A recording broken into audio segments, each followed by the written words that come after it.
Morning! Hope you're doing really well. Hopefully you can hear me a little better than the last video I made. As I mentioned, I've just bought a new camera and I don't really like reading manuals. I like just kind of figuring things out as I go along. I actually find that quite fun. However, probably should have read the manual because I got some of my audio settings a bit wrong. I didn't get the stabilization settings quite right either. Anyway, to cut a long story short, I think I solved most of those issues, so let me know if you think the image and audio quality are an improvement, and if you want to know any more about the cameras that I use for vlogging and cycling, etc. Anyway, this video has got nothing to do with that. This video is to answer a question that I get asked all the time on YouTube, on Strava, on Instagram, from people who are interested in exploring beyond the road. And that is the question of how to select between a mountain bike and a gravel bike. Which should they buy, which would better suit their needs? And seeing as I have both and I ride both quite a lot, I figured I'm kind of perfectly placed to answer this question. I'm not giving you the definitive answer for everyone. This is obviously my opinion. So let's go!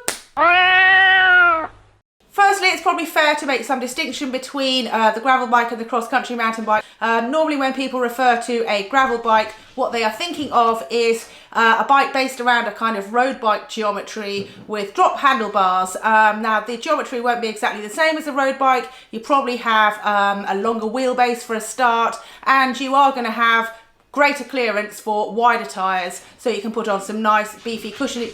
Shush! And you are going to have clearance for wider tyres as well. Quite frequently nowadays, a gravel bike will be one by, meaning one chainring at the front and a wide range cassette at the rear. Obviously, gravel bikes come in all different guises, and you could just ride your road bike with bigger tyres if you could fit those in. But that's a kind of brief explanation of what I mean by a gravel bike when I refer to one in this video. Mountain bikes obviously come in several different guises, which are all quite different to each other, but I'd hazard a guess that if people are asking me to help them make a decision between a gravel bike and a mountain bike, they're probably talking about an XC gravel bike. That's what my cat is playing with a toy mouse down here. They're probably talking about making a decision between a cross-country mountain bike and a gravel bike. It's unlikely you're going to be trying to make a decision between a gravel bike and a downhill mountain bike. The two are just completely different, so that would be a weird choice to make, or not a weird one to make, but I mean it would be bloody obvious which one to choose because you'd be going for one thing or the other. Anyway, I digress. A cross-country mountain bike tends to have a more upright geometry than your gravel bike. It tends to have flat, well, I mean, it always has flat bars, wider bars. You're going to have even wider tyres in your cross-country mountain bike, and generally you're going to have front suspension. You do get XC bikes with a rigid fork. You also get XC bikes with rear suspension too, but the most common form is a hardtail, which means just with front suspension. You might also have a dropper post, and when it comes to gearing, well, you're probably going to have one by again. The gravel bike is primarily designed to ride a mixture of tarmac, gravel roads, forest tracks, so it really comes into its own when you're going to be hitting up a variety of those surfaces and linking together off-road sections. It's great for covering quite a lot of distance, and it is versatile, so you could think of it as some kind of hybrid, but for more keen cyclists. I know hybrid is a bit of a dirty word amongst cycle snobs.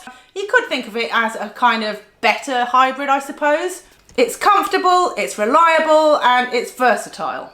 So how to decide between those two different kinds of bikes? Well, I would say the single biggest factor when making this decision is where you live and what kind of thing you intend to ride most of the time.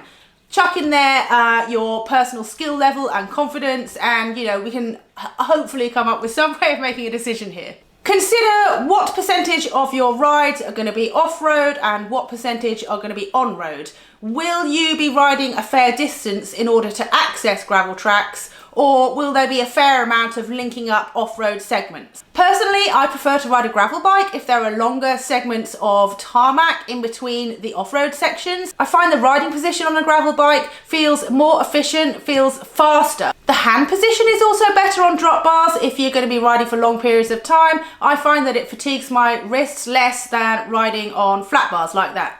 The tyres and potentially rims on your gravel bike are going to be narrower, and so they're going to roll faster than the tyres that you have on your XC bike. I mean, obviously you could put on some really super narrow tyres on your XC bike, but I'm just sort of going with the normal kind of setup here. So generally speaking, you will roll faster on the gravel bike.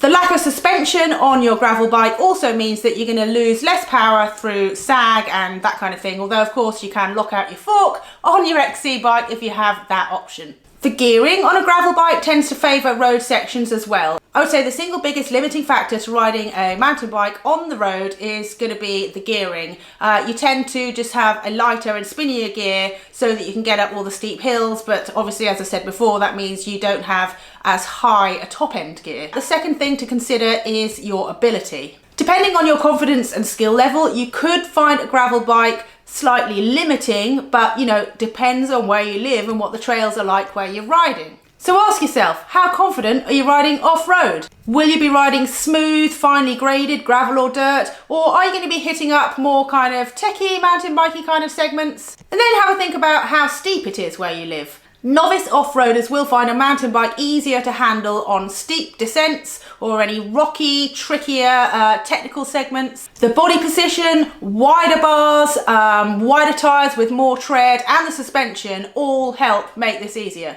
If you're a more confident rider, then you don't really need to worry about that sort of thing, because hitting up those kind of sections on a gravel bike is really, really good fun. However, you could find that you would be faster on an XC bike too. To summarise, consider the terrain around you, but then have a real think about where you prioritise speed and comfort, whether it's the trails or the road essentially. I am thinking about putting the same 44C WTB Radlers on my mountain bike, if I can, if it'll work with the rims, because I would be interested to see how the XC bike rides on the road and how it compares to a gravel bike over, say, like a 3-hour gravel ride. Actually, maybe I should do that.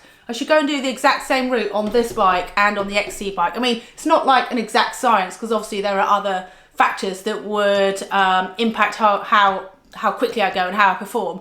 But it would be an interesting experiment, wouldn't it? Right? Or was that just me? No, it would be. I'm going to do it. So if most of the stuff you ride is fairly smooth, or you're a confident rider, or you just want to go fast between all the different trails, then maybe a gravel bike is for you. If you're less confident off-road, prefer to be less limited when selecting trails and riding off-road, and don't really mind about sacrificing some speed when on-road, then you might find that you're actually better off with an XC bike. At the end of the day, there is a slight compromise to be made with either, but you'll undoubtedly have fun whatever you buy. So what would I say to get? I don't know.